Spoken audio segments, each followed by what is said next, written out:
விழாக்கள் நடந்திருக்கு. ஆனால் இந்த மேடை நான் ரொம்ப ஸ்பெஷலாக பார்க்குறேன். எப்படின்னா, ஒவ்வொரு முறையும் பேசும்போது பேசுவோம், வாழ்க்கையின் கடைசி காலகட்டத்தில் நம்ம பண்ண படங்களெல்லாம் எடுத்து பார்த்தா அதில் ஒரு 10 படம் இருக்கணும் அப்படின்னு ஆசைப்படுவோம். அப்படி நான் நினைக்கிற படங்களை எனக்கு கொடுத்த இயக்குநர்கள் சாட்டை மறக்கவே முடியாது. என் வாழ்க்கையை புரட்டி போட்ட ஒரு திரைப்படம். கதையை சொல்லிட்டு போயிட்டாரு, போராளி கிளைமேக்ஸ் ஷூட் பண்ணிக்கிட்டு இருக்கேன், ஆனால் விட மாட்டேங்குது, உடனடியாக போயிடுவோம் ஷூட்டிங் அப்படின்னு போய் எடுத்தோம் ஷாட்டை. அதில் தான் எனக்கு எங்கள் அண்ணன் தம்பிராம அண்ணன் எனக்கு கிடைச்சாரு. ரொம்ப அருகாமையிலேருந்து பார்க்குறதுக்கு வாய்ப்பு கிடைச்சது. ஒரு படைப்பு தான் நிறைய நல்ல மனுஷங்களை நமக்கிட்ட சேர்க்கணும்னு சொல்லுவாங்க. தம்பிராம அண்ணன் எனக்கு அதில் கிடைச்சாரு. அதற்கு பிறகு இங்கேருந்து ஆரம்பிக்கும் தலைக்கூத்தல். என் வாழ்க்கையில் மறக்க முடியாத ஒரு படைப்பு. தலைக்கூத்தலை எடுத்து பார்த்தா எத்தனை தலைமுறை ஆனாலும் அந்த படத்தை பார்த்துக்கிட்டே இருக்கலாம். ஜேபி, ரொம்ப சந்தோஷம், நன்றி. கார்மேனி செல்வம்னு ஒரு படம் இப்போ பண்ணிகிட்டு இருக்கோம். அதோட இயக்குனர் கார்த்திக் வந்திருக்காரு. அதுவும் ஒரு மறக்க முடியாத ஒரு படைப்பாக இருக்கும். பாருங்க கார்த்திக், எங்கள் அண்ணனை பற்றி நான் சொல்லிக்கிட்டே இருக்கணும். ஏன்னா அது வரைக்கும் அத்தனை படைப்புகள் வந்திருக்கு, இன்னும் வரும். எழுதும் போதெல்லாம் எங்கள் அண்ணன் இருப்பார். அந்த சக்தி எனக்கு இறைவன் கொடுத்துக்கிட்டே இருக்கணும், எங்கள் அண்ணனோட பயணிச்சுட்டே இருக்கணும்னு நான் கேட்டுக்கிறேன். நன்றிண்ணே. மணிமாறன் சார், சங்க தலைவன் அப்படின்னு ஒரு படம் பண்ணோம். அதாவது இப்போ கூட 18வது மாநில மாநாடு எனக்கு ஒரு அழைப்பு கொடுத்துருந்தாங்க. அங்கே போகும்போது பார்த்தா நம்ம சங்கத்தலைவன் போஸ்டர் தான் இருந்தது. எங்கே போனாலும் அந்த பொது உடைமை பேசும்போது நம்ம நிற்கிறோம் சார், அந்த படைப்பை மறக்கவே முடியாது சார். அப்படி ஒரு படைப்பு கொடுத்தீங்க. எங்கள் அண்ணன் சுப்பிரமணிய சிவா வெள்ளையானைன்னு ஒரு படைப்பு பண்ணார். அதாவது விவசாயி சார்ந்த ஒரு திரைப்படத்தை, அப்படி ஒரு திரைப்படத்தை பார்க்கவே முடியாது. அந்த மாதிரி ஒரு அற்புதமான ஒரு படைப்பு. சிவானா ரொம்ப நன்றி. இப்போ எனக்கு கிடைத்தது மாணிக்கம்னு ஒரு திரைப்படம். என் நண்பன் நந்தா பெரியசாமி அற்புதமான ஒரு படைப்பு கொடுத்தாரு. காலத்துக்கும் நின்று நம்மளோட பேசக்கூடிய ஒரு திரைப்படம். தம்பி பிராங்க்லின் ரைட்டர் அப்படின்னு ஒரு திரைப்படம். இதுக்கு மேலே போலீஸ் வேடம் பண்ணணுமா அப்படின்னு நிறைய கேள்விகளை எனக்குள்ள கொண்டு வந்து கொடுத்த ஒரு திரைப்படம். தம்பி ரொம்ப நன்றி, உங்களுடைய அன்புக்கு நன்றி. இவங்கெல்லாம் அங்கே இருக்கும்போது நான் இங்கே நிற்கிறது ரொம்ப சந்தோஷமாக இருக்கு. இவங்க எல்லாரும் ஆக்ஷன் சொல்லி நடிச்சிருக்கேன், ரொம்ப சந்தோஷமாக இருக்கு. இறைவனுக்கு நன்றி. உங்கள் மேடம் வாங்க, சில்வா மாஸ்டர், என் தம்பி, என் நண்பன், எப்படி வேணாலும் சொல்லலாம். அவனை அப்படிங்கிற விஜயபார் சித்திரை செவ்வானம்னு ஒரு திரைப்படம். அதாவது தம்பியோட முதல் படைப்பு. ஃபைட் மாஸ்டர் கதை சொல்கிறாருன்னு ஏதோ பறக்கிற மாதிரி ஒரு கதை சொல்லுவார் அப்படின்னு பார்த்தா அப்படி ஒரு அப்பாவுக்கும் பொண்ணுக்குமான பாசமான கதையை கொடுத்தாரு. காலத்துக்கும் அந்த கதை என்னை தாங்கி பிடிக்கக்கூடிய ஒரு படைப்பாக இருக்கும்னு நம்புகிறேன். இறைவனுக்கு நன்றி. சில்வா ரொம்ப நன்றி சில்வா, தேங்க்யூ. இவன் சாகேஷ், இவன் கௌஷிக், 3 பேர் எனக்கு 3 பிள்ளைங்க. 2000 ஸ்மால் ஸ்க்ரீன் பண்ணும்போது அங்கேருந்து பயணிச்சுக்கிட்டு இருக்கோம். இப்போ புதுசாக ஒரு பிள்ளை கிடச்சிருக்கான். ரொம்ப சந்தோஷமாக இருக்கு உங்களோட பார்ப்பது. அப்புறம் நடிகர்கள் அவன் இப்போ ஒரு பிள்ளையா இருக்கான், தன்ராஜ், அவன் ஒரு தம்பி, அப்புறம் அம்மா மோக்ஷா. எல்லாருக்கும் வணக்கம். மேடை முழுவதும் இயக்குனர்களாக இருக்காங்க, பார்க்கும்போது ரொம்ப சந்தோஷமாக இருக்குது. உண்மையிலே என்ன பேசுறதுன்னு தெரில. கணி சார் நேற்று அன்பு, நாளைக்கு ஈவினிங் நான் நடித்த ஒரு படத்துடைய ப்ரீ ஈவெண்ட் இருக்குது, கண்டிப்பாக வரணும்னு சொன்னார். என்ன படம் ஏதுன்னெலாம் கேட்கல, சரி சார்னு சொன்னேன். இப்போ நிற்கிறேன். இதான் நான். இது சாருக்கும் எனக்குமான ரிலேஷன்ஷிப். இது கண்டிப்பாக இது தொடரும். வந்த பிறகு தான் இந்த படம் ராமம் ராகவும் அது தெரிஞ்சுது. பார்த்தேன். உண்மையில் எல்லோரும் பார்த்தோம், ரொம்ப நல்லா இருந்துச்சு. ஒரு தந்தை மகனுக்குமான ஒரு பாச போராட்டம் ரொம்ப ரொம்ப நல்லா கன்வியாக இருந்தது. எமோஷனலாக கண்டிப்பாக வெற்றி பெறும்ன்ற நம்பிக்கை எனக்கு இருக்குது. ஏன்னா வெற்றி பெறும் அந்த மாதிரி கதைகளை தான் அவர் செலக்ட் பண்ணுவார். படம் ஓடுது ஓடலைன்றதை தாண்டி ஒரு நல்ல படம் இவர் கணிசா இருந்தாருன்னா படம் நல்லா இருக்கும்ன்ற ஒரு நம்பிக்கை ஆடியன்ஸ்கிட்ட கொடுத்துருக்காரு. ஆனால் இந்த படம் நல்ல படம், கண்டிப்பாக ஓடவும் செய்யும். All the best whole team, thank you. So வரும்போதே சொல்லிட்டாங்க நண்பன்ட்டு. ஸோ தெலுங்கு சினிமாலேருந்து நிறைய படங்கள் நடித்து ஒரு டைரக்டராக தமிழ் சினிமாவுக்கு வராங்க. வாழ்த்துக்கள் மச்சான். படத்தோட நிறைய விஷயங்கள் நான் பார்த்துட்டே இருக்கேன். ஏன்னா படம் ஆரம்பித்ததுலேருந்து இப்போது நிறைய விஷயங்கள் என்கிட்ட டிஸ்கஸ் பண்ணிக்கிட்டு காட்டிக்கிட்டு எல்லாமே இது பண்ணிக்கிட்டு தான் இருக்காங்க. எப்பயுமே அப்பா அப்படின்னா வந்து சமுத்திரக்கனி அண்ணா இல்லாமல் ஒரு படம் பார்க்கவே முடியாது. ஏன்னா அதுக்கு டைட்டிலுமே வச்சு அண்ணா ஒரு படம் நடிச்சிட்டாரு. எல்லா படத்துலையும் அப்பாவா அவர் நடித்த படங்கள் எதுவுமே வந்து எப்படி சொல்கிறது, நம்ம மனசில் வெற்றி தோல்வியை தாண்டி அது மனசில் அவ்வளோ ஒரு இதை கொண்டு போய் சேர்க்கும். அந்த மாதிரி இந்த படம் வந்து வெற்றியாகவும் இந்த படத்தில் நடித்த எல்லாருக்குமே இந்த படம் வந்து ஒரு பெரிய லைஃப்பை கொடுக்கும் அப்படின்றத நம்புகிறேன். அண்ட் கனியண்ணா ரீசெண்டாக இப்போ சொன்னாங்க ஒரு இதில் ஃபங்க்ஷனில், நேற்று கூட ஒரு ஃபங்க்ஷனில் சொன்னாங்க, நிறைய பேருக்கு அவர் வந்து வாய்ப்பு கொடுக்குறாரு, அவர் வந்து தூக்கி விடுறாங்க ஒவ்வொருத்தரையும். அவர் ஒரு படம் கமிட் பண்ணுறாங்கன்னா அந்த டைரக்டரையும் அந்த டீமையும் வந்து அவர் என்ன கஷ்டப்பட்டு இந்த இடத்துக்கு வந்திருக்காரோ அந்த மாதிரி அவங்களையும் வந்து அந்த இடத்துக்கு கொண்டு போகணும் அப்படின்றதுல வந்து எல்லாரையும் வந்து அதை அரவணைச்சு பண்ணிட்டு இருக்காங்க அப்படின்னு சொன்னாங்க. இந்த மாதிரி ஒவ்வொரு வாட்டியும் எல்லாரையும் இந்த மாதிரி கொண்டு போய் சேர்க்கணும்னு கடவுளை வேண்டிக்கிறேன். உங்களுக்கு நல்ல ஆயுளை கொடுக்கட்டும்ண்ணா. தேங்க்யூ. எல்லோருக்கும் வணக்கம். கல்லா இருந்த என்னை மாணிக்க கல்லா மாற்றினது கணியன் தான். அவனுக்கு இந்த சமயத்தில் பெரிய ஒரு நன்றியை சொல்லிக்கிறேன். எப்படி ராமனுடைய கால்பட்டு அகலைக்கு ஒரு மறுவாழ்வு கிடைச்ச மாதிரி எனக்கு அவரால் மறுவாழ்வு கிடைச்சிருக்குது. இன்னைக்கு உலகம் முழுக்க வர பாராட்டுகளுக்கெல்லாம் அவரால் தான் கிடைச்சது. ஏன்னா அந்த சமயத்தில் நம்பி இந்த படத்தை எதுவுமே கேட்காம ஒத்துக்கிட்டேன்.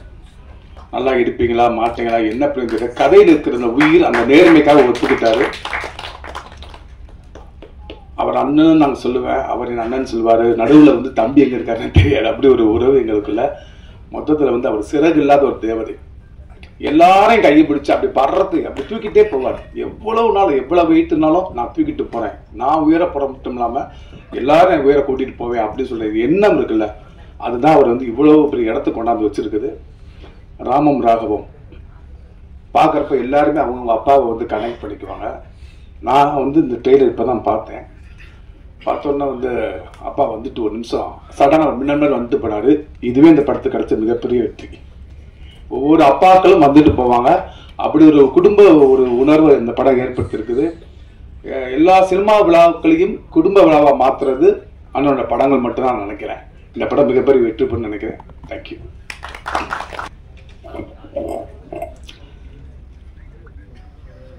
அன்பாலான அனைவருக்கும் வணக்கம். நாமம் ராகவம். நாமம் என்றால் புகழ். வைணவர்கள் அதிகம் பயன்படுத்துகிற புகழ் என்ற வார்த்தை நாமம். ராகவம் என்றால் மகன். குறிப்பாக அதான் நாமம். நாமம் அதான் அதாங்க ரெண்டு ஒன்று தாங்க. கலவத்தில் இது என்ன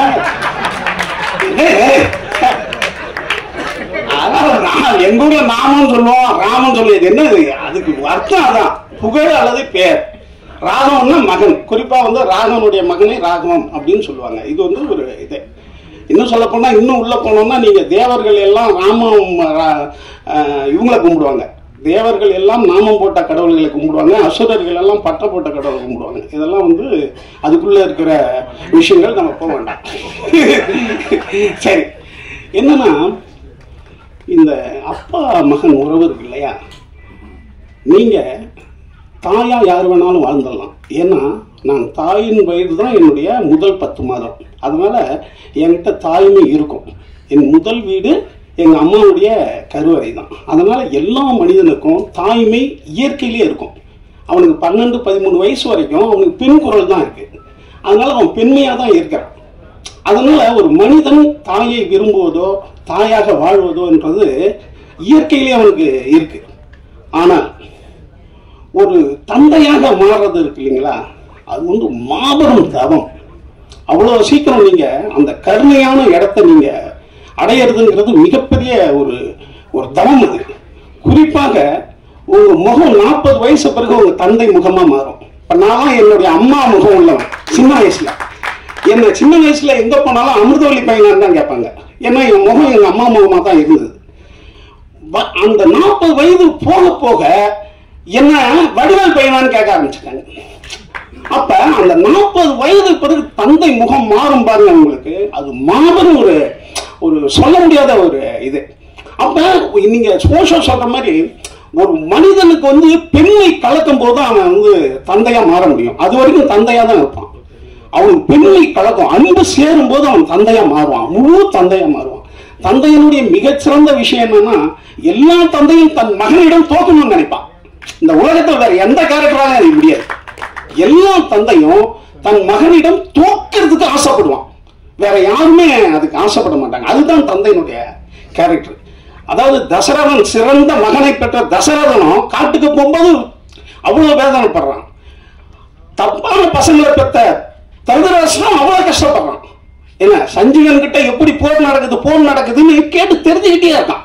அப்ப வாழ்நாள் பூரா தந்தைகள், நல்ல பிள்ளையை பெற்றவனும் சரி, சுமாரான பிள்ளை பெற்றவனும் சரி, தந்தைகள் கஷ்டப்பட்டுக்கிட்டே இருக்காங்க, தான் பிள்ளை ஜெயிச்சிட மாட்டானா அப்படின்ட்டு. ஆனா சில தந்தைகள் என்ன பண்ணிடுவாங்கன்னா, மாபெரும் வெற்றி அடைந்து மகன்களுக்கு தொல்லை கொடுத்துருவாங்க. தன் மகன் அவன் அளவுக்கு ஜெயிக்கவே முடியாது. பெரிய வெற்றி அடைந்த தந்தையினுடைய மகனுடைய சோகம் என்னன்னா, அவன் தந்தையை ஜெயிக்கவே முடியாத ஒரு காலகட்டமா இருக்கு. ஆனா ஜெயிக்கலாம், நல்ல பேரை எடுத்து ஜெயிக்கலாம்.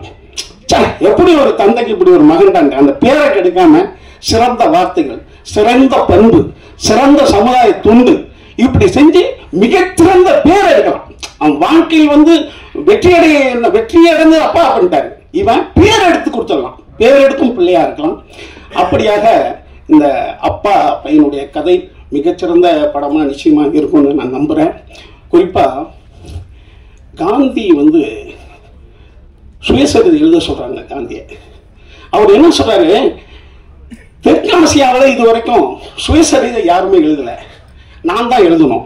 ஆனா இந்த சுயசரிதை என்பது என்ன அப்படின்னு காந்தி முன்னோர்கள் எழுதுறாரு. தன் புகழை பாடுவது. ஒரு சுயசரிதையில என்ன இருக்கும்னா, நான் அதை பண்ணேன், இதை கிழிச்சேன், அதை பண்ணேன், இதை பண்ணேன்றதுதான் சுயசரிதை. அது எனக்கு கூச்சமா இருக்குன்னு காந்தி சொல்லிட்டு பின்னால் என்னன்னு சொல்றாருன்னா, என்னுடைய சத்தியங்களை, உண்மைகளை நான் எழுதுறேன்னு தான் இந்த புத்தகத்தை ஆரம்பிக்கிறாரு. அதுல ஒரு அற்புதமான காட்சி இருக்குங்க. இது வரைக்கும் நீங்க சத்திய சோதனையை ரொம்ப சீரியஸான புக்குன்னு நினைப்பீங்க. அது ரொம்ப காமெடி புக்கு, ரொம்ப ஹியூமரா தான் காந்தி எழுதியிருப்பார். நகைச்சுவையினுடைய உச்சமா இருக்கு. அதுல ரொம்ப மனசை வேணும் ஒரு காட்சி இருக்கு, தந்தை மகன் காட்சி. காந்திக்கு 14 வயசு இருக்கும். அவர் நிறைய சின்ன சின்ன தவறுகள் பண்ண ஆரம்பிப்பாரு. பீடி அவருக்கு தெரியும், அவங்க அப்பாவுக்கு தெரியாம குடிப்பாரு. புலால், அதாவது அவங்க வைஷ்ணவராக இருக்கிறதால அவங்க நான்வெஜ் சாப்பிடுவாரு, தெரியாம நான்வெஜ் சாப்பிடுவாரு. அப்புறம் திருடுவாரு. இந்த மாதிரி நிறைய விஷயம் பண்ணிட்டு இருப்பாரு. ஆனால் அவங்க அப்பா படுக்கையாதான் இருப்பாரு. அப்பெல்லாம் அந்த 14 வயசுல அவங்க வீட்டுல ராமாயணம், துளசிதாசனுடைய ராமாயணத்தை ஒருத்தர் டெய்லி காலையிலும் சாயங்காலம் படிப்பார். இப்ப காந்தி அவங்க அப்பாவுக்கு கால் அமைக்க விட்டுக்கிட்டே அந்த ராமாயணத்தை கேட்டுக்கிட்டே இருப்பார். அந்த ராமாயணத்துல ஒரு மிகச்சிறந்த மகன் ராமனை பத்தி டெய்லி கேட்கிறாரு. ஆனா இவர் டெய்லி தப்பு பண்றாரு காந்தி. இவருக்கு என்ன தோணிரும்னா, ஐயோ டெய்லி இவ்வளவு ஒரு சிறந்த மனிதனுடைய கதையை கேட்கிறோம், மகனுடைய கதையை, ஆனா நம்ம தப்பு பண்றோம்னு இவர் கில்ட்டி ஆகி அவங்க அப்பா கிட்ட சொல்றதுக்கு பயமா இருக்கும். அப்ப அவங்க அப்பாவுக்கு அந்த வீட்டுல இருந்தே ஒரு கடிதம் எழுதுவார். அதான் காட்சி. அவங்க அப்பாவுக்கு ஒரு கடிதம் எழுதுவார். அன்புள்ள அப்பாவுக்கு, இந்த மாதிரி நான் டெய்லி ராமாயணம் கேட்கறேன், மிகச்சிறந்த ஒரு மகனுடைய கதையா இருக்கு, ஆனா டெய்லி நான் தப்பு பண்றேன், உங்கள்கிட்ட பொய் சொல்றேன், நான் புலால் உண்றேன், நான் திருடுறேன், ஆனா எனக்கு உங்கள்கிட்ட சொல்றதுக்கு பயமா இருக்குன்னு ஒரு கடிதம் எழுதி போஸ்ட் பண்ணுவார். போஸ்ட் பண்ணா ஒரு நாள் கழிச்சு அவங்க அப்பாவுக்கு அந்த கடிதம் வரும். காந்தியனுடைய அப்பாவுக்கு யார்கிட்ட இருந்து வருதுன்னு பார்ப்பாரு. பார்த்தா காந்தி, மோகன்தாஸ் கரம்சந்த் காந்தி பையன்கிட்ட என்ன வீட்டில இருந்து எதுக்கு நம்ம கிட்ட கடிதம் எழுதியிருக்கான்ட்டு அதை படிக்கிறதுக்கு முன்னாடி அவனை கூப்பிடுவார் காந்தியை. 14 வயசு பையன் அந்த ரூம்ல நிற்பான். இப்ப அவன் எதற்கு அந்த லெட்டரை பிரிப்பார். பிரிச்சு காந்தியினுடைய அப்பா அதை அப்படியே மனசுக்குள்ள படிப்பார். அவன் மூளையில் நின்றுட்டே இருப்பான் காந்தி. அப்படியே படிச்சுக்கிட்டே இருக்கிறவரு. இப்ப காந்திக்கு என்னன்னா, இந்த தவறெல்லாம் நம்ம எழுதிட்டோம், அப்பா கூப்பிட்டு நம்மளை அடிக்க போறாருன்றதுதான் அவருடைய எண்ணமா இருக்கும். ஆனா அந்த கடிதத்தை படிக்க காந்தியினுடைய அப்பா கண்ணீர்ல தண்ணி வந்துகிட்டே இருக்கும். அழுதுகிட்டே படிப்பார். அதை அழுதுகிட்டே படிச்சோன்னா காந்திக்கு ஒண்ணுமே புரியாது. இப்ப காந்தி அழ ஆரம்பிச்சுடுவார். ஆனால் காந்தியினுடைய அப்பா அவனிடம் எதுவுமே கேட்க மாட்டார். கொஞ்ச நேரம் அழுதுட்டு படிச்சுட்டு நீ போன்டுவார் காந்தியை. இப்ப காந்தி அவருடைய வாழ்க்கை வரலாறு எழுதுறாரு. நான் அகிம்சை தான் சிறந்த ஆயுதம்ட்டு நான் எங்கெங்கயோ கண்டுபிடிச்சேன்னு நீங்க நினைக்காதீங்க. இந்த இடம் தான் அகிம்சை நான் கண்டுபிடிச்ச இடம். என்னுடைய தந்தையினுடைய கண்ணீர் தான் இந்த காந்தியை ஒரு மிகச்சிறந்த அகிம்சைவாதியாக மாற்றியதுன்னு அந்த இடத்துல எழுதுகிறார். அப்ப தந்தையினுடைய கண்ணீர் என்பது சாதாரண விஷயம் கிடையாது. நீங்க எப்ப அழுதிங்க? ஒரு கண்ணீர் புறக்கணிக்கப்படும் போது ஒரு தாய் மரணம் அடைகிறான்றான். நம்ம எப்ப அழுதன்னு நினைச்சு பாருங்க, அவ்வளவு சீக்கிரம் நீங்க கண்ணீரை விட முடியாது. கண்ணீர் வந்து ஒரு அமிர்தம் போன்றது. ஒரு ஏழைக்காக நீங்க கண்ணீர் விட்டீங்கன்னா நீங்க கடவுளாயிருங்க. அந்த இடத்துல ஒரு இடத்துல ஒரு மனிதன் கஷ்டப்பட்டு நிற்கிறான்னு வச்சுங்களேன், நீங்க போய் தடுக்க வேண்டியதில்லை. இங்க இருந்து சத்தம் கொடுக்கணும், முடியா அப்படின்னு நீங்க சொன்னீங்கன்னா பாதி கடவுள். சரி, சத்தம் போடுறதுக்கு உங்களுக்கு பயமா இருக்கா, உங்களை வந்து அடிப்பான். மனசால் நினைங்க இந்த இடம் நல்லா சரியாயிடணும்ட்டு, கால் கடவுள். நீங்க போய் இறங்கி தடுத்துட்டீங்கன்னா முழு கடவுள். ஒரு மனிதனுக்கு ஒரு அநியாயம் நடக்கும்போது விட்டுட்டு வந்துடக்கூடாது. ஆனா இருக்கிற சூழ்நிலை நம்ம அப்படி இருப்போம். அது என்ன பண்றது, கால சூழ்நிலை. அப்ப ஒரு தந்தையினுடைய மனது என்பது ஒரு கடவுளுடைய மனது.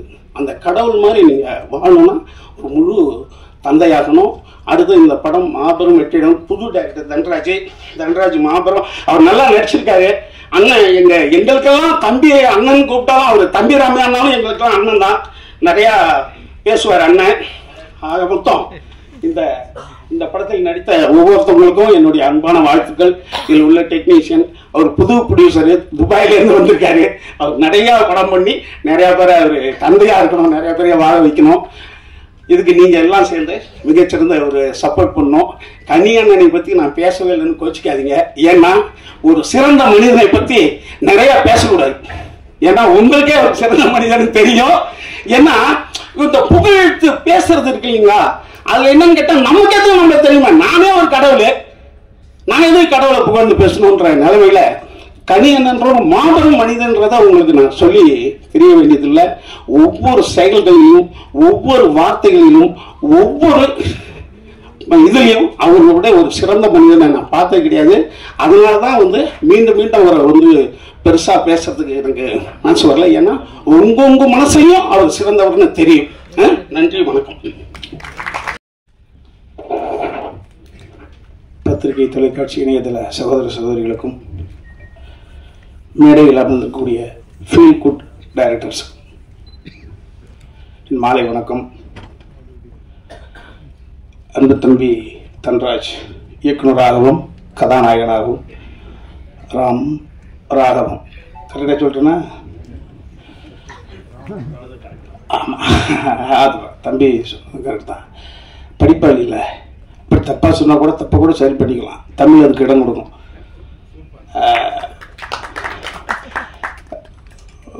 தம்பி சமுத்திரக்கனி இந்த தேர்ந்தெடுத்த பொழுது பார்த்தேன். ரைட்டர் அப்படின்ற ஒரு படத்தின் மூலமாக ஒரு இயக்குனர், வெள்ளை யானை, சங்கத்தமிழர், இதெல்லாம் பாருங்க எந்த அளவுக்கு கலெக்ட் ஆச்சுன்னு தெரியாது.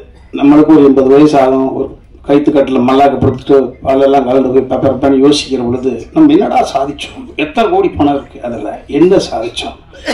அந்த சாதனைக்கு உறுதுணையாக இருந்தவர்கள் தம்பி சமுத்திரக்கனி அவருக்கு நிச்சயம் 80 ஒரு 90 நல்ல கண்ணையா வாழ்கிற வாழ மாதிரி வாழ்வாரு. அப்படி வாழ்கிற பொழுது சுயநினைவோடு 100 வயதில் மல்லாந்து படுத்துக்கிட்டு யோசிக்கிற பொழுது நான் இந்த தமிழ் பூமிக்கு என்ன சாதித்தேன், அடுத்த தலைமுறைக்கு என்ன கொடுத்தேன் என்று யோசிக்கிற பொழுது எவ்வளவு கொடுத்திருக்கேன்னு யோசிக்கலாம். ஸோ தம்பியை பார்க்கிற பொழுது ராஜமௌலியும் அழைக்கிறார், ராஜமௌலியுடைய மகளும் அழைக்கிறார், தென்னிந்தியாவினுடைய ஆற்றலின் ஒட்டுமொத்த உருவம் தம்பி தனுஷன் தொடர்ச்சியாக அழைக்கிறார். எப்படி ஒரு மனிதனால் இப்படி ஒரு எல்லோரும் கைகுலுக்கி செல்ல முடிகிறது? அப்போ அதற்கு பின்னணியில அந்த மனசு இருக்குல்ல, அது எப்படி ஏறும் இறங்கும் இறங்கும், ஒரு பெரிய சாதாரண விஷயம் கிடையாது. அந்த தம்பி கனியை நான் தம்பியாக பெற்றதில் எனக்கு ஒரு பெரிய மகிழ்ச்சி. நான் அந்த எனக்கும் தம்பிக்கும் இணைப்பு பாலமாக இருந்தது அன்பு பிள்ளை தம்பி சாட்டை என்பதன் தான். நான் ஃபைட் மாஸ்டர் சொன்னாங்களே, ஃபைட் மாஸ்டர் எடுத்துக்கிட்டு வந்த கதை தந்தை மகள் என்ற உறவு. இது தந்தை மகன் என்ற உறவு.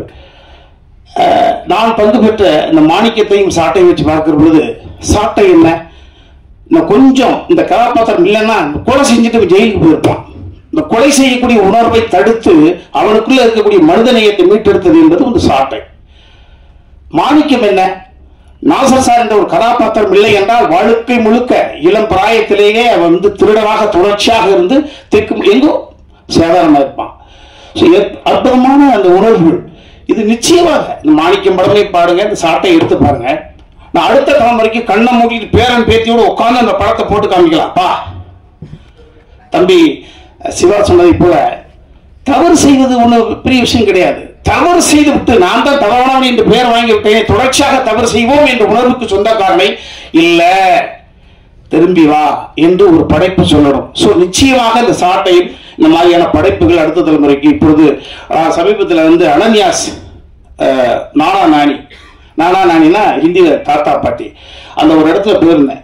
கிட்டத்தட்ட ஒரு phase 1, phase 2, phase 3, phase 5, phase 6 வரைக்கும் கமிட் ஆயிருக்கு. அங்கே இருக்கக்கூடிய அத்தனை பேரும் 60 வயதை தாண்டியவர்கள், ஈன்றெடுத்த பிள்ளைகளுக்கு அற்புதமான வாழ்க்கை அமைச்சவர்களை எல்லாம் வெளிநாட்டுக்கு அனுப்பி வச்சுட்டு அற்புதமாக இன்பமாக வாழ்ந்து கொண்டிருக்கக்கூடியவங்க. அவர்கள் ஒவ்வொரு ஃபேஸ்லையும் மாணிக்கத்தை பார்த்துட்டோம். திரும்பவும் சொல்றோம், ஒரு மனிதனுடைய வெற்றி படத்தை வைத்து தீர்மானிப்பது அல்ல, மனதை வைத்து தீர்மானிப்பது. சோ அவ்வளவு பெரிய மன மகிழ்ச்சிக்கு காரணமாக இருக்கக்கூடிய ஒரு மாணிக்கம். ஆனால் நான் யோசிச்சு பார்த்தேன், நேற்று தான் பேசுறேன், நீங்க என்ன பேசுறது தம்பியார் கூப்பிடுச்சு. இந்த ஃபீல் கூட்டு முதல்ல ஃபீல் கூட்டுன்றாங்க. இந்த ஃபீல் கூட்ட முதல்ல இந்த உலகத்துக்கு சொன்னது யார் தெரியுங்களா சார்? அதை மட்டும் சொல்லிட்டு ஃபீல் குட் புராணம் தான், ஆனா எழுதுனது மனுஷன் இல்லையா? கம்பர் தான் இந்த ஃபீல் குட். இவர்களுக்கெல்லாம் முதல் இயக்குனர் கம்பன் தான். தம்பி சுப்பிரமணிய சொல்லி போட என்னன்னா, ராமன் கடவுள், அவனை இரவு மகனாக வணங்கி கொண்டிருப்பவன் வாலி. ஒரு சூழ்நிலையில ராமன் வில்லாட்டியான், வில் வந்து தைத்து விட்டது, மரணத்தின் வாசல், சாக போறேன் தெரியுது. அவன் சாவை பற்றி கவலைப்படவில்லை. நான் அனுதினமும் வணங்கக்கூடிய ராமனால் இந்த வில் எய்தப்பட்டிருக்க கூடாது, என் ராமன் கொலையாளி ஆயிடக்கூடாது என்ற பதட்டத்தோட அந்த வில் எடுத்து பார்க்கிறான். பார்த்தா ராமனுடைய வில் கலங்குறான். ஐயோ, பார்த்தா ராமன் என்று ஆகிறான். ராமா, நீயா இதை எழுதாய்? நீயா இந்த பரிச்சலுக்கு நீயா காரணமாய் போகிறாய்? இந்த ஒட்டுமொத்த உலகத்துக்கே அருள் பாதிக்கக்கூடியவனா நீ இந்த பரிச்சொல்லை சுமந்தால் இந்த புகை என்ற மௌனத்தை யார் சுமப்பா? தகுதியில் ஆண்டு உட்கார்ந்து போறானே. சோ எவன் தவறு செய்தானோ இந்த தவறு செய்தவன் பாயிண்ட் ஆஃப் இருந்து யோசிக்கக்கூடிய குணம் இருக்கு பாத்தீங்களா?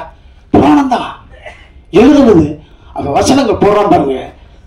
டேய், ஓவியத்தால் கூட வரைய முடியாத உருவ அழகு கொண்டவனா நீ ராஜவம்சத்தை சேர்ந்தவன், படிப்பாளி, நான் குரங்கு இடத்தை சேர்ந்தவன். ஐயோ, அப்பேற்பட்ட கடவுள் தான் யோசிக்கிறான். ஓ, மனைவி சீதா பிரிந்த காரணத்தினால நீ குத்திட்டியாப்பா? நீ என்ன செயல் செஞ்சேன்னு உனக்கே தெரியாமலே செய்தியா? அதெல்லாம் பரவாயில்லப்பா. ஆனா மாறுவேஷம் போட்டு என் மனைவியை தூக்கின ராவணனுக்கும் மறைந்திருந்து என்னை தாக்கிய உனக்கு வித்தியாசம் என்ன இருக்குப்பா? அந்த உலக பேசுவேடா, அதை நினைச்சு எனக்கு சங்கடம் இருக்குப்பா. சோ அப்படி நினைத்தே ஃபீல் பண்றான். ஃபீல் குட் பாருங்க. சரி, ஒவ்வொரு மனிதனும் பிறப்பது சாவதற்குத்தான், பாசிட்டிவ் அப்படின்றது தான் வாழ்வதற்கு என்று சொல்கிறோம். பிறக்கும் பொழுது இன்னொரு சவம், அதனாலதான் பிரசவம். ஆனா சாவு இருக்கிற பொழுது, மனிதன் இருக்கிற பொழுது மரணம் வராது. மரணம் இருக்கிற பொழுது மனிதன் இருக்க மாட்டான். ஆனா எனக்கு மிகப்பெரிய ஒரு கொடுப்படை, நான் வணங்கிய கடவுளே என்னை வந்து குத்துகிறான், கொள்கிறான். நான் சாவதற்கான காரணம் நீ என்று அறிந்து சாகிறேன். அந்த வகையில் திருப்தி. 2 அப்ளிகேஷன். என் தம்பி சுக்குருவன் கொஞ்சம் போதவசலாம், கொஞ்சம் பேட் ஹேபிட்ஸ். இதே மாதிரி வேத ஏதோ ஒரு நூலில் ஒரு சூழ்நிலையில அவன் மேல இதே மாதிரி பணத்தை ஒண்ணு. இன்னொன்று, சுக்ரீவன் தான் ராமன்ட்ட சொல்லி ராம சுக்ரீவனுக்காகத்தான் குத்தி கொண்டான். அப்படி உன் தம்பிகள் லட்சுமணனோ பரதனோ நாளைக்கு நான் இறந்த பிறகு என் தம்பிக்கு கிண்டல் பண்ணிடக்கூடாதுப்பா, அதை கொஞ்சம் தடுத்துறியா? இந்த அப்ளிகேஷன் தான் பண்ணான். இதை படிக்கிற பொழுது இதுதான் இதனுடைய followers and feel good directors. உங்கள் அனைவரையும் இதை விட வயது இளையவர்களாக இருந்தாலும் பாதம் தொட்டு வணங்குகிறேன். இதே போன்ற படத்தை கொடுத்து கொண்டே இருங்கள். வாழ்க வையம். வந்திருக்கிற அனைத்து அன்பு நண்பர்களுக்கும் என்னோட மனமார்ந்த வணக்கங்களும் வாழ்த்துக்களும். இங்க மேடையில் இருக்கிற ஒரு நல்ல மனிதர்கள் முதல்ல, ஏன்னா அங்க இருக்கிற அத்தனை பேருமே பார்த்தீங்கன்னா அற்புதமான படைப்புகளை கொடுத்த ஒரு இயக்குனர்கள். அவங்களுக்கும் என்னோட மனமார்ந்த வாழ்த்துக்கள். என்னை பார்த்து நிறைய பேர் பயப்படுவாங்க. என்ட்ரி ஆனவுடனே பார்த்தீங்கன்னா பயந்துருவாங்க. பழகிட்டாங்கன்னா கொஞ்சம் ஓகே பரவாயில்ல அப்படின்னு நினைப்பாங்க. இப்படி ஒரு கேரக்டர். இது வந்து தெரிஞ்சவங்களுக்கு ஓகே, தெரிஞ்ச கூட்டங்கிறது ஒரு 10 100 பேர் வச்சுக்கலாம்ல. தெரியாதவங்க பார்த்தீங்கன்னா, நான் இப்போ ஒரு பப்ளிக் பிளேஸில் போயிட்டேன், ஒரு ஒரு ஒரு ஹாலுக்குள்ளே போனேன்னா என்னை பார்த்து பயந்து ஒதுங்குற கூட்டங்கள் வந்து நிறைய பெண்கள் கூட்டங்கள். பயந்து ஒதுங்கிடுவான், ஐயோ ஒரு ஃபைட் மாஸ்டர்ப்பா அப்படின்னு ஒதுங்கிடுவான். மனசுக்குள்ள ஒரு சின்ன ஃபீல் இருக்கும், அது அப்புறம் போக போக பழகிடுச்சுன்னு வச்சுக்கோங்க. இப்போ ஹாஸ்பிட்டல் சைடில் போனோம்னா என்கிட்ட பேசுறதுக்கே பயப்படுவாங்க, பயந்து பயந்து அப்படியே ஒதுங்கிட்டு இருப்பாங்க. அதை வந்து ஒரு இடம் மாற்றிச்சு எனக்கு. அந்த ஃபைட் மாஸ்டருங்கிற ஒரு கேரக்டர் நான் மாற்றி ஒரு சித்திரை செவ்வானம்னு ஒரு படம் எடுத்ததுக்கப்புறம் பார்த்தீங்கன்னா நிறைய தாய்மார்கள் நிறைய பேர் ஃபோன் பண்ணி நீங்கள் எப்படி இதை ஃபீல் பண்ண முடிஞ்சது அப்படின்னு கேட்டாங்க. அது முழுக்க முழுக்க காரணம் சொல்லணும்னா நான் கணியனுக்கு தான் சொல்லுவேன். ஏன்னா அவர் அந்த கதையை கரெக்டாக சூஸ் பண்ணி கரெக்டாக கையாண்டார். என்னையை வந்து ஒரு ஒரு ஒரு சாஃப்டான மனுஷனாக இந்த உலகத்துக்கு காட்டின முதல் மனிதர் அவர் தான். நிஜமாக தான் எங்கள் வீட்டில் கூட என்னை வந்து பார்த்தீங்கன்னா அவன் கொஞ்சம் முரட்டு பையன்ப்பா அப்படிங்கிற மாதிரி தான் சொல்லுவாங்க. ஆனால் உலகத்துக்கே முதல்ல என்னை ஒரு சாஃப்டான மனிதரை காட்டினது அண்ணன் தான். எனக்கு மிகப்பெரிய சந்தோஷம். ஏன்னா அந்த படம் முடிச்சதுக்கப்புறம் அவ்வளோ பேர் எனக்கு தெரியவே தெரியாது இவ்வளோ பெரிய இம்பேக்டை ஏற்படுத்தும் அப்படின்னு தெரியாது. இந்த படத்தை ஒத்துக்கிட்டு, அதாவது அந்த படத்தை சார் சொன்ன மாதிரி அந்த ஒரு படத்தை ஒத்துக்கிட்டாருன்னா அந்த படத்துக்கு என்னவெல்லாம் வேலை பார்த்தாருன்னா நானே சொல்லுவேன், அவர் தான் ப்ரொடக்ஷன் மேனேஜர். நாங்கள் கொஞ்சம் லேட்டானா கூட சீக்கிரம் வாங்கப்பா ஷூட்டிங் பண்ணணும் அப்படின்னு ஒரு ப்ரொடக்ஷன் மேனேஜரா, ஒரு அண்ணனா, ஒரு ப்ரொடியூசரா, ஒரு டைரக்டரா அவ்வளோ தூரம் தூக்கி கொண்டு வந்து அந்த படத்தை நிப்பாட்டி இப்போ இவங்க சொன்ன மாதிரி ஒரு மிகப்பெரிய ஒரு மென்மையான படத்தை எடுக்கக்கூடிய ஒரு அற்புதமான இயக்குனர் அப்படின்னு சொல்கிற லெவலுக்கு ஒரு பேர் எடுத்து கொடுத்தது அண்ணன் கணியண்ணன் தான். அவங்களுக்கு இன்னொரு விஷயம் என்னென்னா, இப்போ ஒரு படமோ ஒரு சில டைரக்டருங்க வந்து பார்த்தீங்கன்னா நிறைய படங்கள் ஒரு 10 படங்கள் பண்ணதுக்கப்புறம் ஹீரோ பெரிய ஆள் ஆயிடுவாங்க. ஹீரோ பெரிய ஆள் ஆனதுக்கப்புறம் அந்த டைரக்டர்லாம் மறந்துடுவாங்க, யாரும் கூப்பிட்றது கிடையாது, ஒரு பேசுறது கிடையாது, நிறைய பேர் ஃபோன் பிக்கப் பண்ணுறது கிடையாது. அந்த மாதிரிலாம் இருக்கிற ஒரு காலகட்டத்தில் இத்தனை படங்கள் பண்ண அத்தனை டைரக்டரும் இன்னைக்கு வரைக்கும் கரெக்டாக லைனில் வச்சு ஃபோன் பண்ணி கூப்பிட்டு வந்திருக்காரு. இதுக்கே என்னோட மனமார்ந்த வாழ்த்துக்கள். அண்ணன் சொன்ன மாதிரி அவர் ஒரு பெரிய நல்ல மனிதர். திரும்ப அதை நான் சொல்ல வேண்டியதில்லைன்னு இங்கே இருக்கிற அத்தனை பேருக்கும் தெரியும். அவர் மட்டும் இல்லை, அவர் குடும்பத்தாரும் இன்னும் நல்லா வாழணும், ராமன் ராகவும் மிகப்பெரிய வெற்றி அடையணும். என்னோட மனமார்ந்த வாழ்த்துக்கள். நன்றி.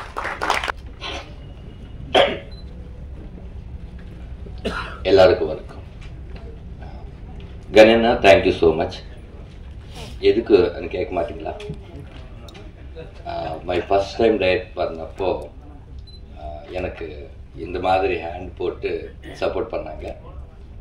அது மட்டும் இல்லை, இப்போ வரைக்கும் அதே ஹேண்டு இங்கே கூட போட்டுட்டு கண்டினியூ பண்ணுறாங்க. தேங்க்யூ கணேண்ணா, தேங்க்யூ ஸோ மச் சார்.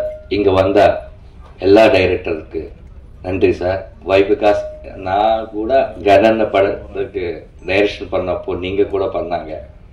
அந்த மாதிரி இந்த ராமம் ராகம் படம்ல உங்கள் ரெஸ்பெக்டெல்லாம் அப்படியே இருக்கும் சார், கண்டிப்பாக. அது மட்டும் நான் சொல்கிறேன் சார். இப்போ வரைக்கும் அப்பாவா ஒரு 21 படம் பண்ணாங்கன்னு சொன்னாங்க. ஏமோ அந்த கடவுள் எனக்கு கொடுத்தாங்க, அந்த டேட்டே வந்துச்சு 21. அப்புறம் எங்கள் producer Prithvi, thank you so much. கண்டிப்பாக இந்த படத்துக்கு எனக்கு ஒரு நல்ல பண்ணா, ஒரு புது டைரக்டர் நல்ல பண்ணான்னு வரும். I am very happy.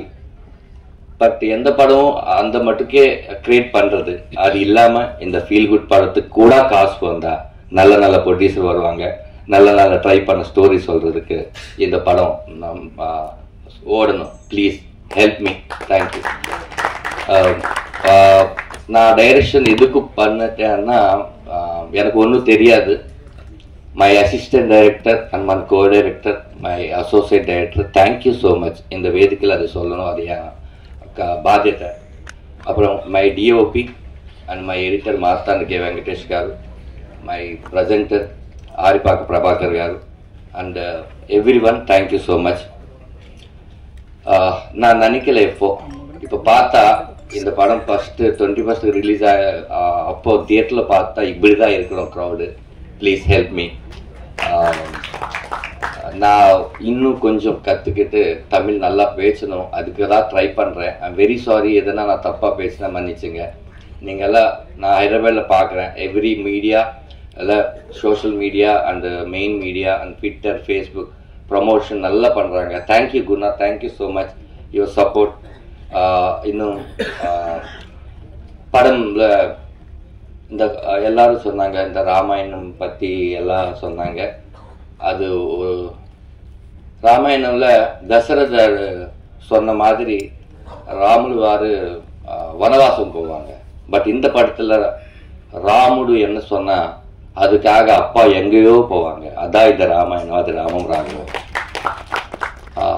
அண்ணன் இல்லாம நான் இந்த படம் ட்ரீம்கே வராது. எவ்ரி டைம் நாங்கள் எவ்வளோ டார்ச்சர் அண்ணக்கு இவ்வளோ டார்ச்சர் யாரும் இந்த டைரக்டர்ஸ் யாரும் கொடுக்கல நினைக்கிறேன். ஆனால் கிரீன் பார்க் இல்லைன்னா அண்ணா வீட்டுக்கு வந்துடுங்க. எனக்கு தெரியும் கிரீன் பார்க் இருக்கும், இல்லைன்னு சொன்னால் வீட்டுக்கு வந்துடுங்கன்னு சொல்லுவாங்க. அண்ணா இந்த ப்ரொமோஷன் பண்ணுறதுக்கு இடம் இல்லைன்னா எங்கள் வீட்டில் பண்ணுறா அண்ணா வீட்டிலன்னு பண்ணுவாங்க.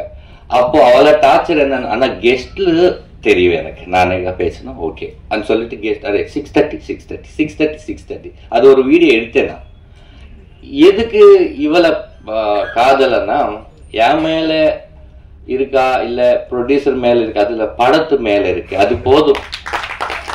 ஒரு நல்ல படம் ஜெயிக்கணும்னு நினைச்ச ஒரு ஒரு அண்ணா மாதிரி யார் இருப்பாங்க எனக்கு தெரியல. நான் டிராவல் பண்ணப்போ எனக்கு தாராசப்படுவாங்கன்னு சொன்னா எனக்கு ஆப்போசிட் வந்த அண்ணதான் லாஸ்ட் அண்ணதான் இருப்பாங்கன்னு நினைக்கிறேன்.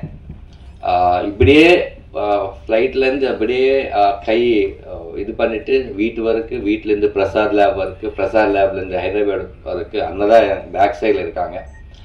எனக்கு அப்பா இல்லை, பட் இப்போ இருக்காங்க. தேங்க்ஸ் அண்ணா, தேங்க்யூ ஸோ மச். இந்த லோகோ இப்போ எல்லாரும் கேட்டாங்க எந்த லோகோவில் அந்த ரெட் கலர் இருந்தப்போ, red colour is son and father blood relation colour. That's why I put it at red. Then faces, அப்பா ஷாடோ தானே son, that's why the 2 faces. That sign, அது அப்பா சந்தகம் தானே பையன், அதுக்காக சந்தகம். அதான் இந்த ராமம் ராகம் வச்சுக்கிட்டோம். இந்த படத்தை 21st ரிலீஸ் ஆகுது பேப்பர். சமுத்திரக்கனி அண்ணா மாதிரி அப்பா எல்லா வீட்டிலும் இருப்பாங்க. பட் இந்த ராகவா எந்த வீட்டில் கூட இருக்கக்கூடாது. அதான் இந்த படம். Thank you my music director Arun, every one. இன்னும் மோக்ஷா, தேங்க்ஸ் அம்மா, தேங்க்யூ. இந்த கேரக்டர் ஏதோ வந்துச்சு, ஒரு டூயட் போட்டு ஒரு சாங் மாண்டேஜ் போட்டு அப்படி போயிடுச்சு, அந்த மாதிரி இல்லை. ஒரு இம்பார்ட்டன்ட் கேரக்டர். தேங்க்யூ அக்செப்ட் பண்ணதுக்கு. தேங்க்யூ அம்மா. நல்ல படம் தமிழில் கூட உங்களுக்கு வரணும். தேங்க்யூ அம்மா. அம்மா தேங்க்ஸ் அம்மா. நான் சொன்ன மாதிரி எனக்கு அப்பா இல்லை, அம்மாயே இல்லை, இப்போ இருக்கு.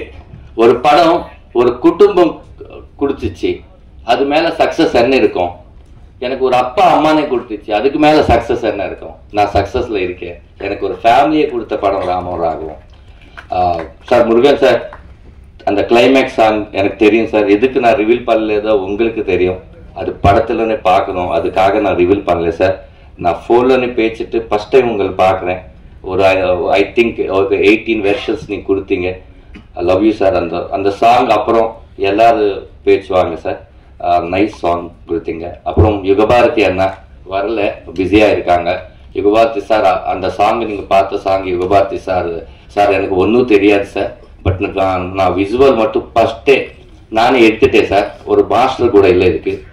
நான் என்ன யோசிச்சனோ அதை விசுவல் எல்லாம் எடுத்துட்டு உங்களுக்கு கொடுக்குறேன் சார். நீங்கள் அது ஒரு சாங் மாதிரி எனக்கு கொடுங்க சார். அப்போ மியூசிக் பண்ணலாம்னு நினச்சேன். அப்போது சாங் கொடுத்தாங்க. மீச முன்ன கந்தம் உங்கள் வீட்டில் இருக்கு, அது பார்த்து நீ ட்ரை பண்ணுற, எதுக்கு வெளியே போகிற அந்த மாதிரி சொன்னாங்க. கொலை சாமி போகலன்னு சொல்லிட்டு ஒரு சூப்பர் வேர்ட் கொடுத்தாங்க. தேங்க்ஸ் யுகபாரதி அண்ணா. எல்லாருக்கும் தேங்க்யூ. இங்கே இருந்தால் எல்லாரும் 21st தியேட்டருக்கு வந்து பிளஸ் பண்ணுங்க ப்ளீஸ். நல்ல படம். அது பார்த்த அப்புறம் நல்லதா இல்லைன்னா தெரியும், பார்க்க முந்தே நல்லதா இல்லையான்னு வேண்டாம். பார்த்துட்டு நல்ல இல்லைன்னா சொல்லுங்க, நான் நெக்ஸ்ட் டைம் அந்த தப்பு ரிப்பீட் பண்ணாமல் இருப்பேன். Please support me. Thank you so much. இந்த படம் தமிழ்நாட்டில் ஜிஆர்ஆர் ரகு சார் நல்ல தியேட்டர் கொடுப்பான்னு சொன்னாங்க. நல்ல தியேட்டர் கொடுங்க சார், ப்ளீஸ் ஹெல்ப் மீ. எதுக்குன்னா துபாயிலேருந்து காசு எடுத்துக்கிட்டு தமிழ்நாடு வைக்கிறா சார். இங்கே காசு இங்கேயே இருக்கணும். ப்ளீஸ் துபாய்க்கு போகக்கூடாது. ஓகே, யார் அங்கிருந்த ஆளோ யாரோ டைரக்டருக்கு ஒரு ப்ரொடியூசர் வேணும்னா ஒரு நியூ ப்ரொடியூசர் நம்பே தயார் பண்ணணும். அதுக்காக இந்த படம் நல்லா ஓடணும். Thank you sir, thank you. எதனா தப்பாக பேசினா மன்னிச்சுங்க சார். Thank you sir, thank you. இங்கே வருகை தந்திருக்கும் பத்திரிகை அன்பர்கள், அதாவது எல்லா ஃபார்மேட்லேயும் mainstream media, digital media எல்லாருக்கும் வணக்கம். அதே போல் இந்த நிகழ்ச்சிக்கு வருகை தந்திருக்கும் வெல்விஷர்ஸ் மற்றும் இங்கே இருக்கக்கூடிய அற்புதமான இயக்குநர்கள் அனைவருக்கும் வணக்கம் மற்றும் படக்குழுவினர் அனைவருக்கும் வணக்கம்.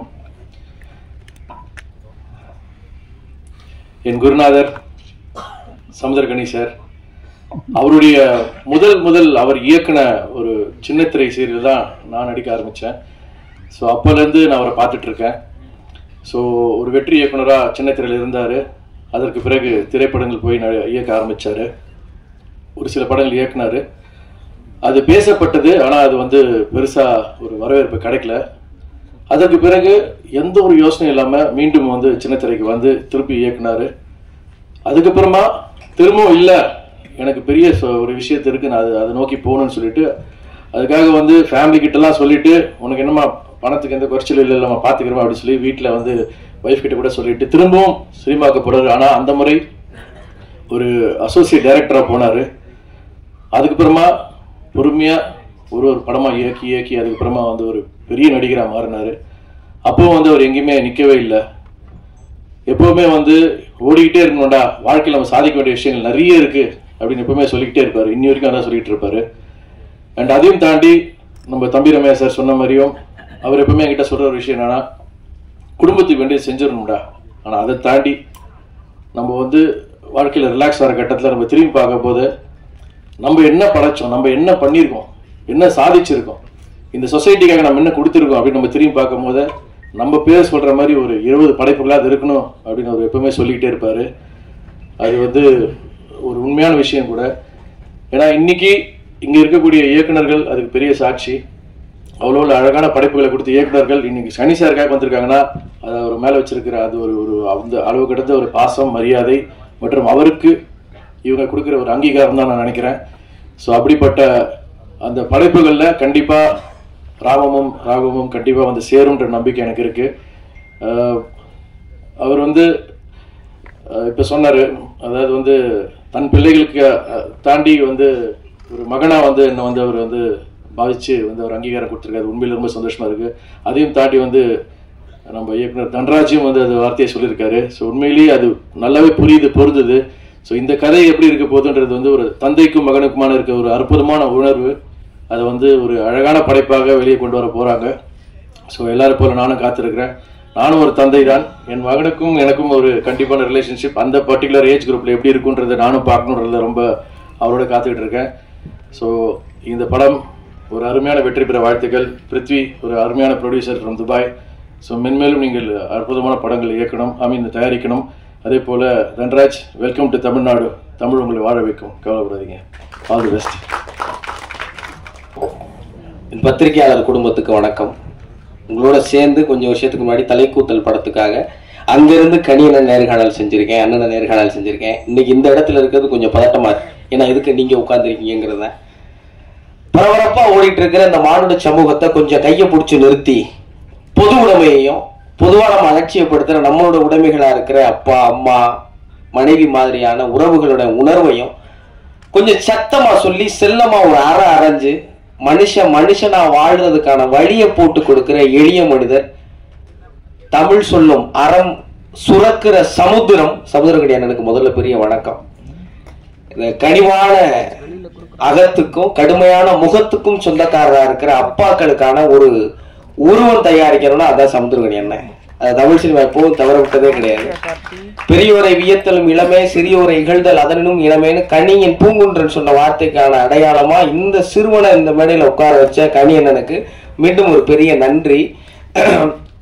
சேகுவாரா சொன்ன ஒன்னே சொல்லிட்டு நான் நிறைவு செஞ்சுக்கன்னு நினைக்கிறேன். சேகுவாரா சொல்றாரு, நான் வீழ்ந்து விட்டால் என்ன, என் துப்பாக்கியை ஏந்தி கொள்ள என் தோழர்கள் தயாராக இருக்கிறார்கள், தோட்டாக்கள் ஒருவரும் தூங்குவதில்லைன்னு சொல்லுவார்.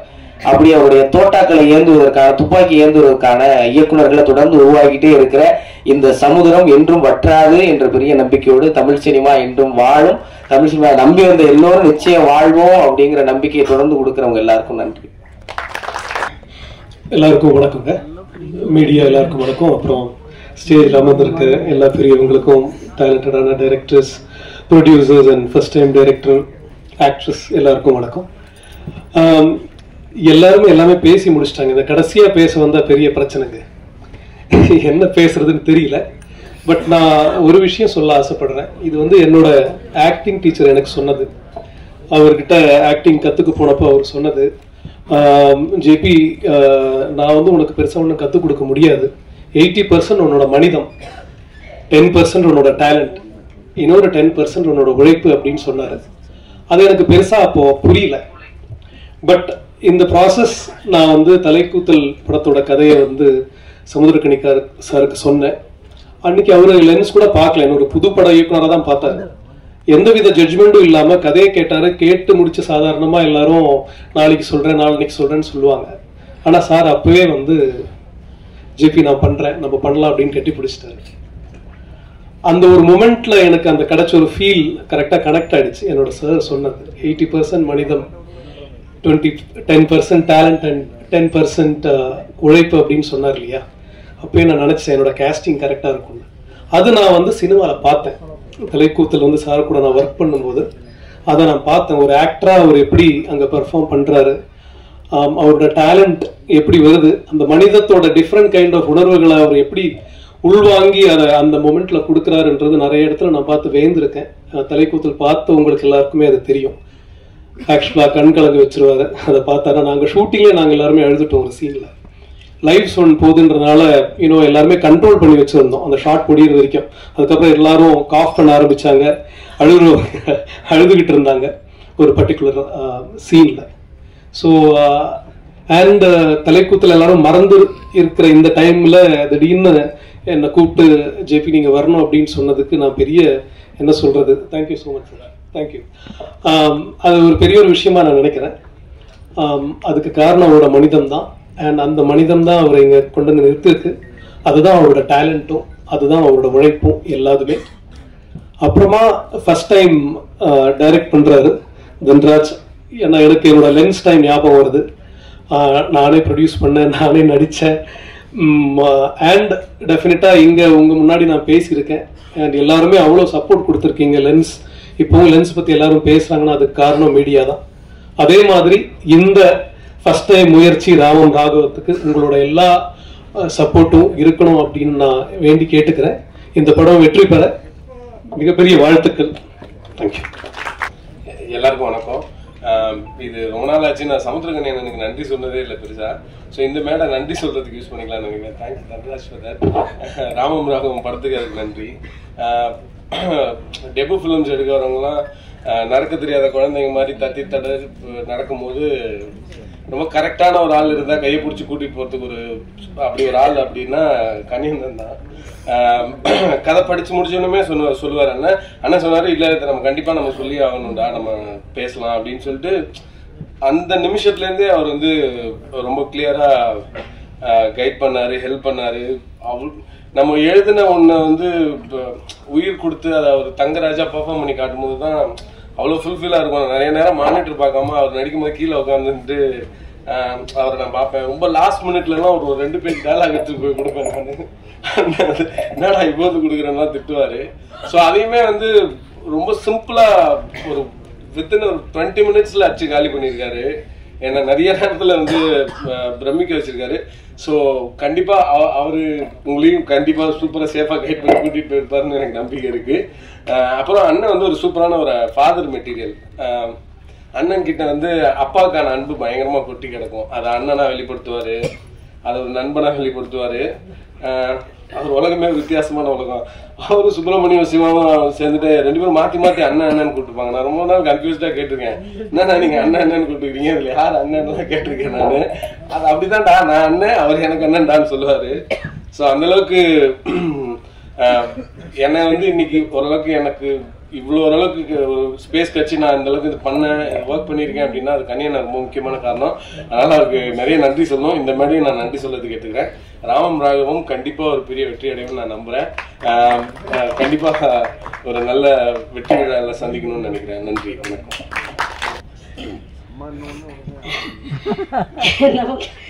எல்லாருக்கும் வணக்கங்க. எல்லா மேடை மேல இருக்கிற எல்லா டைரக்டர்ஸ்க்கும் வணக்கம். ராமம் ராகவம் 21 February ரிலீஸ் ஆகிட்டு இருக்கு. உங்களுக்கு எல்லாருக்கும் தெரியும் இது அப்பா மகனோட ஒரு ஸ்டோரி. ஆனால் எனக்கு மட்டும் ஏதோ ஒரு ஆர்டிஸ்டாக வந்தோம், நடித்தோம், பணம் வாங்கினோம், போனோன்றது கிடையாதுங்க. என் நெஞ்சுக்கு ரொம்பவே கிட்டே இருக்கிற ஒரு படம். எல்லா படத்துலேயும் அம்மாவுக்கு அவ்வளோவா இம்பார்ட்டன்ஸ் இருக்காது. ஆனால் இந்த படத்தில் நம்ம டைரக்டர் தன்ராஜ் அவங்க ஒரு பேர் சொன்னாங்க, எனக்கு ஒரு அம்மா கிடச்சிருக்குன்ட்டு. அதே மாதிரி எனக்கு ஒரு பையன் கிடச்சிருக்காங்க. ஸோ இந்த படத்தில் எனக்கு அவ்வளோ நல்லா நடிக்க வச்சுருக்காங்க. ஒரு ஆக்டர் டைரக்டர்னால தான் ஆக முடியும். ஸோ எல்லா டைரக்டர்ஸ்க்கும் ரொம்ப தேங்க்ஸ். அதே மாதிரி சமுத்திரக்கனி சாரோட ஸ்க்ரீன் ஷேர் பண்ணுறது ரொம்ப அதிர்ஷ்டமாக ஃபீல் பண்ணுறேன். நான் அவங்க கூட நடிக்கிறதுக்கு சார் ஒத்துக்கினதுக்கு ரொம்ப நன்றி சார், ரொம்ப தேங்க்ஸ். ஸோ ரொம்ப நல்லா இருக்குது படம். கண்டிப்பாக உங்களுக்கு எல்லாம் பிடிக்கும். கண்டிப்பாக தியேட்டருக்கு வாங்க. நம்ம டீமை ஆசீர்வாதிச்சிங்க. தேங்க்யூங்க. என்னமே பேச முடியல, ரொம்ப எமோஷனலாக இருக்குது. Thank you so much.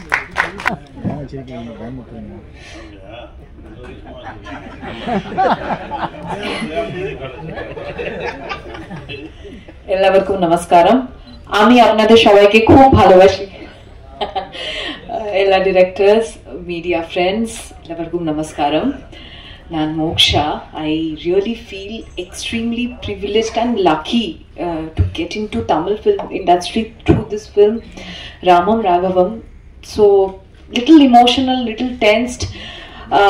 I always felt that it is very important to not only always doing, heroine character, lead role, having a screen time, very big time. It's also very important to be a part of wonderful, good films.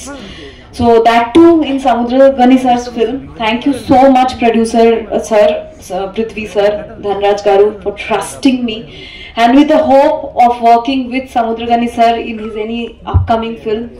And I really want to do more and more Tamil film. So ഇപ്പോൾ எனக்கு ரொம்ப சந்தோஷம் ஆயிட்டு இருக்குங்க. நம்ம படம் 24th February release பண்றீங்க. Sorry 21st release பண்றீங்க. ப்ளீஸ் தியேட்டர்ஸ்க்கு வந்து watch and to support us and love you all Tamil audience. Thank you so much. மேடையில் இருக்கும் அனைத்து முன்னவர்களுக்கும் முன்னோடிகளுக்கும் என்னுடைய இனிய மாலை வணக்கம். அரங்கத்தில் இருக்கின்ற அனைத்து ஊடக சொந்தங்கள், உறவுகள் அனைவருக்கும் இனிய வணக்கம். ஏன்னா தம்பி சொன்ன மாதிரி நானும் அங்கேருந்து இங்கே வந்திருக்கேன். அது ரொம்ப ரொம்ப எப்போவுமே திரும்ப நான் சொல்லுவேன், அது எனக்கு மகிழ்ச்சியான, பெருமையான, சந்தோஷமான விஷயம். ஸோ இந்த ராமம் ராகவம் படத்தில் நான் ஒரு பாடலாசிரியராக இணைந்திருக்கிறேன். ரொம்ப ரொம்ப சந்தோஷம். முதல்ல இந்த வாய்ப்பை எனக்கு கொடுத்ததுக்கு தன்ராஜ் சாருக்கு ரொம்ப ரொம்ப நன்றி. தன்ராஜ் சாரை பார்க்கும்போது எனக்கு முதல் முறையாக அவரை வந்து அவருடைய தோற்றம் பார்க்கும்போது எனக்கு என்ன பார்த்த மாதிரி தான் இருந்துச்சு. அப்படி ஒரு அன்பான மனிதர். இந்த மனிதரை எனக்கு அறிமுகப்படுத்தி வச்ச தம்பி குணாவுக்கு என்னுடைய நன்றியை இந்த நேரத்தில் சொல்லிக்கிறேன். குணாவும் டைரக்ஷன் பண்ணிட்டான், அடுத்த படம் அவனோடது வருது, அதுக்கும் என்னோட வாழ்த்துக்கள். அவனும் டைரக்டர் ஆகிறான். அண்ட் இந்த இந்த படத்தோட மியூசிக் டைரக்டர் அருண் சில்வேரு இன்னைக்கு அவர் இங்கே வரல, சார் வரல, அவருக்கும் என்னோட நன்றியை நான் தெரிவிச்சுக்கிறேன். அதுக்கப்புறமா இந்த பாடல் நான் எழுதிய அந்த பாடலை பாடியிருக்கக்கூடிய தம்பி ஸ்ரீகாந்த், அவருக்கும் என்னுடைய நன்றி சொல்லிக்கிறேன். தன்ராஜ் சார் வந்து எனக்கு இந்த பாடலுக்கான வந்து கமிட் ஆனதுக்கப்புறமா இந்த பாடலுக்கு சிச்சுவேஷன் எப்படி சொல்லுவார், அவர் தெலுங்கு, நான் தமிழில் இருக்கேன், எப்படி எனக்கு சிச்சுவேஷன் சொல்லுவார், எப்படி புரிஞ்சுக்க முடியும், யாராவது டிரான்ஸ்லேட்டர் இடையில தேவைப்படுமா அப்படின்னு எனக்கு ஒரு டவுட் இருந்தது. ஆனால் அதை மீறி ஒரு நம்பிக்கை இருந்தது. அவர் ஒரு சவுத் இண்டியன் தான், அப்போது நம்மளே மாதிரி ஒரு கொஞ்சம் அவருக்கும் இங்கிலீஷ் தெரிஞ்சிருக்கும், அதில் பேசி சமாளிச்சுக்கலாம் அப்படிங்கிற மாதிரி தான் நான் இருந்தேன் அந்த உணர்வில். ஆனால் அதுக்கு ஒரு அவசியமே இல்லாத போகிற அளவுக்கு அவர்கிட்ட ஃபோன்லேயே வந்து சிச்சுவேஷனை ரொம்ப தெளிவாக கதையை மொத்தமாக வந்து சொல்லி எந்த இடத்துல பாட்டு வருது, எப்படி வேணும் அப்படின்னு சொல்லி அவர் வாங்கின விதம் வந்து ரொம்ப ரொம்ப அவ்வளோ கம்ஃபர்ட்டாக, அவ்வளோ மென்மையாக என்கிட்ட வாங்கினார்.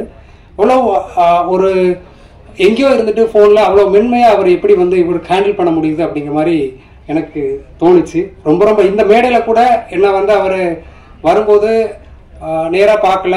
ரெக்கார்டிங்க்கு வந்து சார் வரல, சென்னையில் நான் தான் ரெக்கார்ட் பண்ணோம், வந்து நான் கூட உட்காந்து ரெக்கார்ட் பண்ணோம்.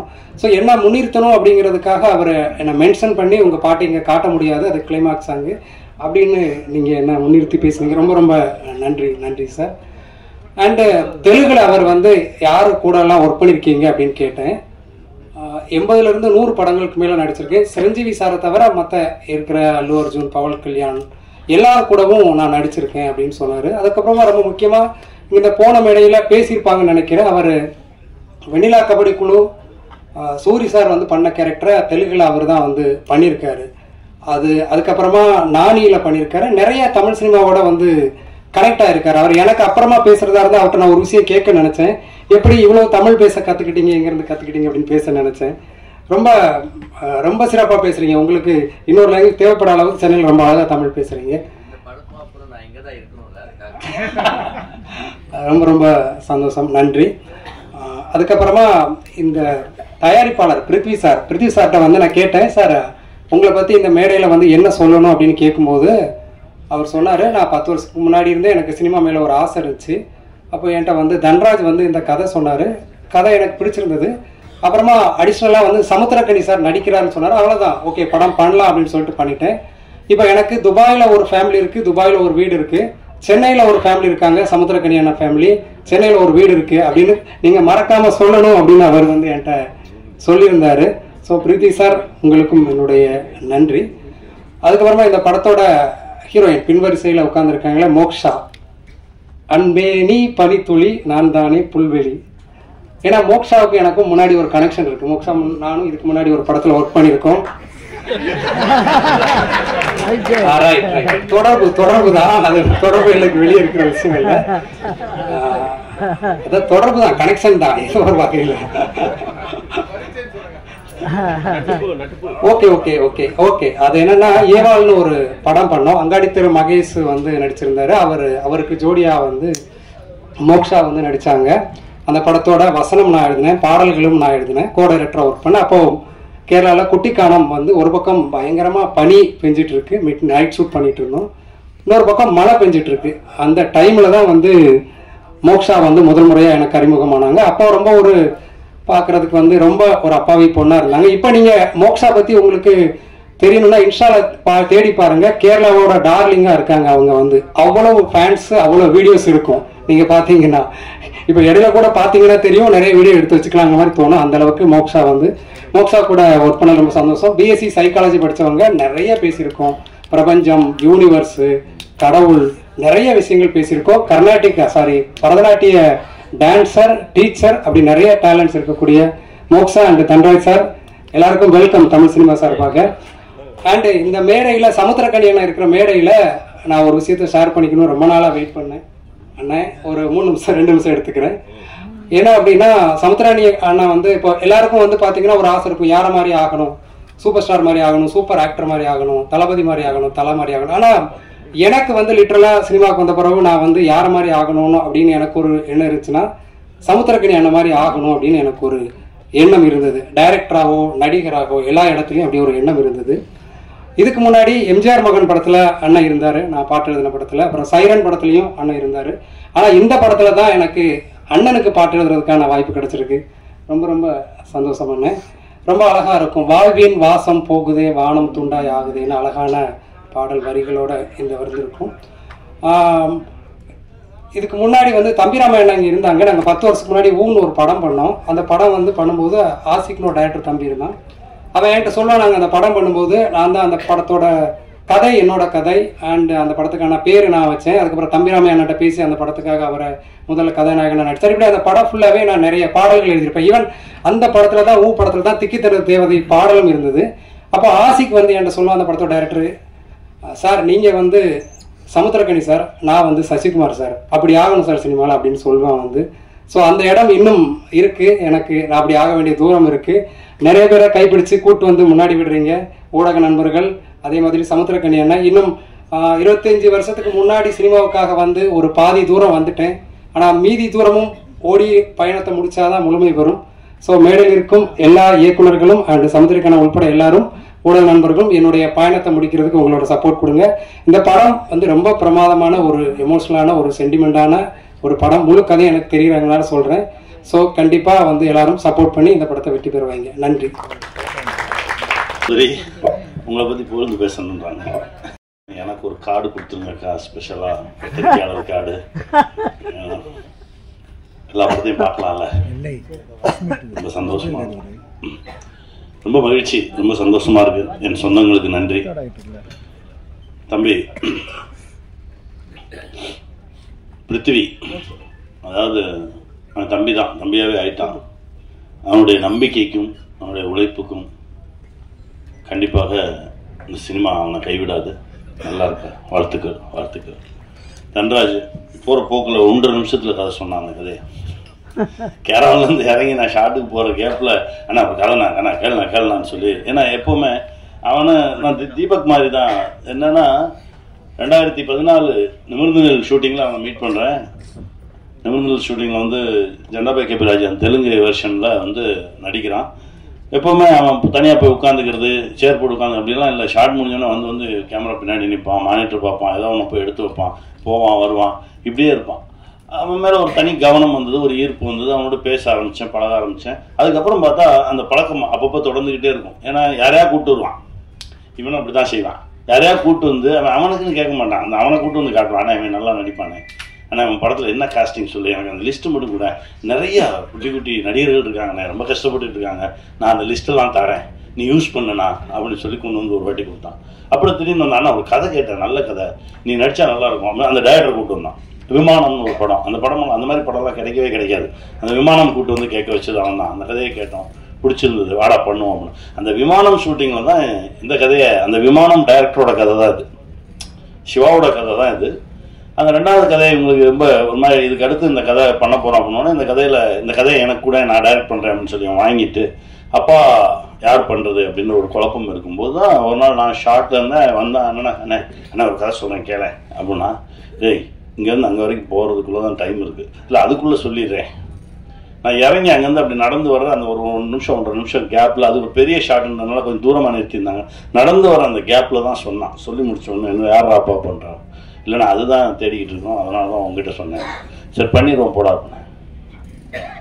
அண்ணே ஆமாம் பண்ணுறோம்டா போடா பண்ணிடுவோம், அவ்வளோதானே, நல்லா இருக்கு, நீ சொல்ல ஒரு விஷயம் ரொம்ப நல்லா இருக்கு, இந்த சமூகத்துக்கு ரொம்ப தேவையான விஷயம்.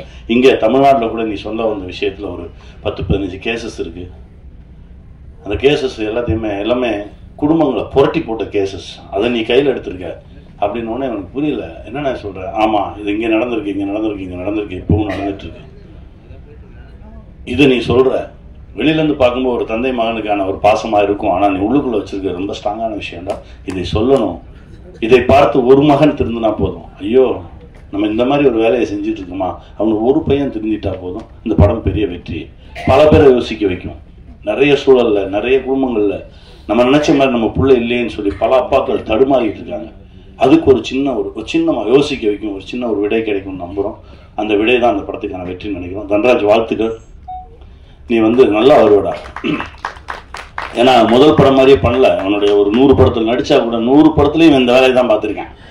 எல்லா டைரக்டர் முன்னாடியும் போய் அங்கங்க அந்த எல்லாம் இவன் கற்றுக்கிட்ட மொத்தத்தையுமே ரொம்ப அசால்ட்டாக ஹேண்டில் பண்ணான் டைரக்ட் பண்ணும்போது. எனக்கு ரொம்ப பிடிச்சிருந்தது.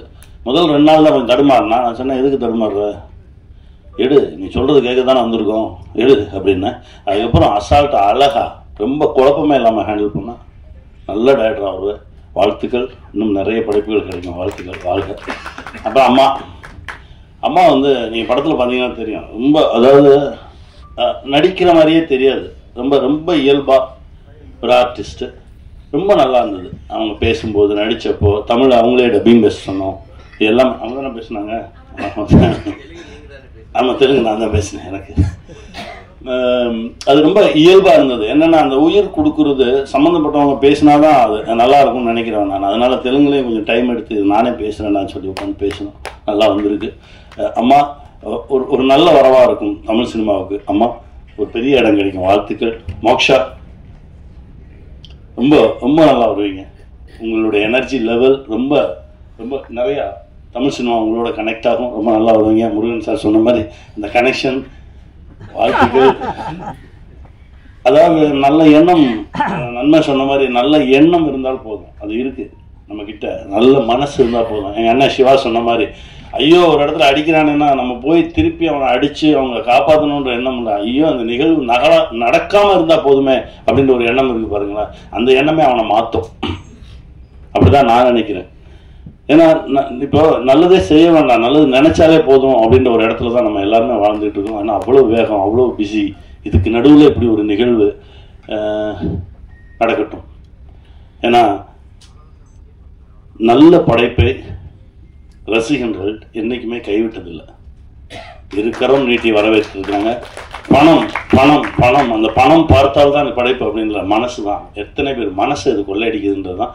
இதை நோக்கி தான் நகர்ந்துட்டு இருக்கோம். ஆனால் ஒரு நாள் வரும், அந்த நாள் அன்னைக்கு இந்த மாதிரி படைப்புகள் மட்டும்தான் இங்கே நிலைச்சு நிற்கும். கமர்ஷியல் படங்கள்லாம் தூக்கி அடிக்க போகிறோம். அதை நோக்கி தான் இப்போ நகர்ந்துட்டு இருக்கேன். ரெண்டுக்கு நடுவில் தான் நம்ம நிற்கிறோம். அந்த நாளுக்காக தான் காத்துட்ருக்கோம். அது வரைக்கும் இதே மாதிரி படைப்புகள் வந்துக்கிட்டே தான் இருக்கும், உழைச்சிக்கிட்டே தான் இருப்போம். அது கமர்ஷியலாக காசு என்னைக்கு வருதுன்றதை கொஞ்சம் பார்ப்போம். அந்த லாக் இதில் கூட விழலாம், அந்த பிணைப்பு இதில் கூட நடக்கலாம். இந்த பிணைப்பில் இந்த படத்தில் நடக்கலன்னா அடுத்த படத்தில் நடக்கும் அப்படின்னு வெயிட் பண்ணி அதற்கான ஓட்டம் தான் இருக்குமே தவிர என்னைக்குமே தடுமாறி தயங்கி எல்லாம் நின்றவே மாட்டோம். அதை போய் வெல்வது வரைக்கும் போராடுவோம். வெற்றி நமக்கு, வெல்வோம். நன்றி, எல்லாருக்கும் நன்றி. பத்திரமா வீட்டுக்கு போங்க. ரொம்ப டயர்டாக இருப்பீங்க.